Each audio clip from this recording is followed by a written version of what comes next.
Good morrow, humanoids. Let's take a moment to inject some sense into the sexual harassment caper which has been going on. It's clear that many women, especially feminists, are using anything as an excuse to sort of look for attention, which is heavily spurred on by mainstream media, and altogether undermines the genuine torment that real sexual harassment victims or rape victims go through. Now, instead of summarising at the end, I'm going to go with my favourite point first, which is this. I wonder how many of the men that you find attractive you've reported. Very same comments or innuendos or physical movements which may have come from someone you find attractive compared with someone you find ugly will differentiate as to how you perceive them as guilty. So, in a world where single bachelors, males, seek the comfort of a partner, it would seem that women of today have a subconscious, yet unbeknown to them, discrimination of the ugly, as well as women that may not be as attractive as they may be making out to be, giving themselves too much credit or making up innuendos which had not existed. Innuendo. So I doubt the guy with the chiseled chin and the Hugo Boss suit and bags of money falling out of his pocket will get the same reception as someone who you may class as a geek or may have had a difficult upbringing or may believe that they may never find women, which you should just dismiss and think yourself lucky that you as an individual can cause such attraction. And once again, as I always say, this is just a deliberate action which will secretly be backed by government to dumb down the masses when it comes to media, causing a hypersensitive outlook from the mainstream, which, as I always say, will make things too difficult to get to because you will be offended at point A before you get to point Z. A wonderful tactic to divert from serious issues such as religion. You can't touch religion, whilst feminism is at work to stop you long before you get there. So let's conclude on a few other points, keeping it as short as possible. Now, I understand women want to look good for themselves, and will often admit it's a secret competition between them and other women.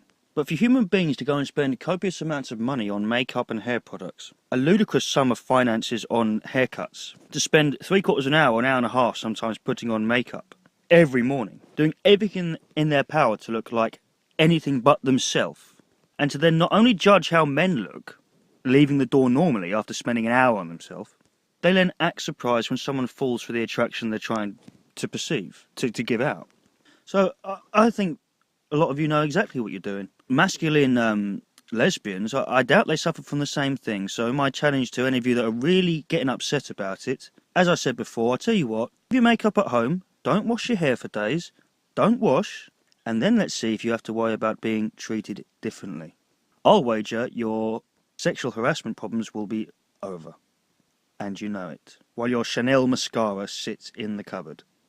But equally importantly is childhood and the workplace. There's a lot of women out there that enjoyed the banter of the workplace, which is now a place of fear, a place in which a single comment could not only end your career, but you could end up in the paper.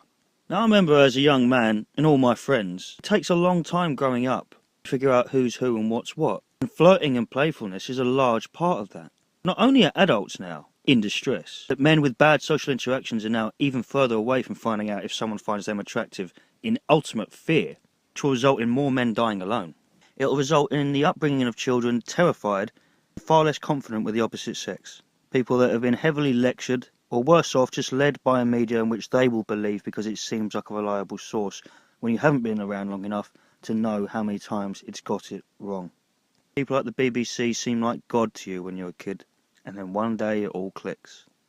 So between grassing up men that you don't fancy, considering some sort of advance in your life has worked, that person that you found attractive you allowed into your life, why do the ugly ones get their career and life ruined, putting them further back in the confidence richter, as well as spending hundreds and hours on making yourself different, judging men who leave the door normally, and ruining the chances of children's social activities and love lives?